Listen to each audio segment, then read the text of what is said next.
Dr. Jennifer Dilts. I'm a pediatrician and a mom to 3 girls.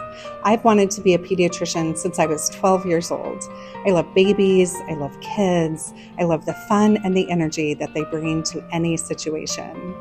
I've always thought that being a pediatrician is the best job in the world, and I still do. I became a mom about a year after finishing my training, which included 4 years of medical school and 3 years of pediatric residency at a top children's hospital. It wasn't until I cared for my own child that I realized how little I knew about pain. Shockingly, I wasn't alone. The average medical school student gets less than 10 hours of pain education in all of medical school. As a new mom and a pediatrician, I will never forget how helpless and wrong it felt to hold my own child down for her shots. I knew that there had to be a better way.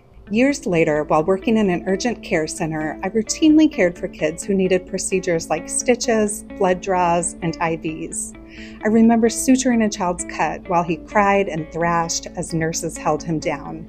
His parents stood helpless in the corner, crying themselves. The scene was common and traumatizing for everyone involved. Again, I knew that there had to be a better way. So I started asking questions and digging into the research. I discovered that there are decades of evidence on strategies that can make a huge difference. Simple changes that gave kids and parents more comfort and more control. I just had never been taught them. I started a pain and comfort committee at my urgent care. We began using numbing cream before needle pokes and comfort positioning so that kids could sit on their parents' laps during a procedure instead of being restrained. Everything improved for the kids, for their parents, and for me as their doctor. I also put these strategies to use as a mom. Taking my youngest child to the doctor to get her shots felt so much better. Around this time, I was working in my hospital's headache clinic, caring for kids and teens with chronic pain. Many of them were in pain every day, missing out on school and life. It was hard to explain the complexity of pain in ways that families could understand, even though I knew that knowledge was crucial. Then I met Dr. Jody Thomas, the founder of the Meg Foundation, at a conference. When I first saw the Meg Foundation's website, my jaw dropped. I had never seen resources like this before. Kid-friendly tools that are free and have amazing illustrations, and they focus not only on just information, but on advocacy and action. Using them in my practice changed how I could help patients, and it gave me hope. I soon got involved as a Meg Foundation board member. I also got to experience how the Meg Foundation's resources could help me as a mom.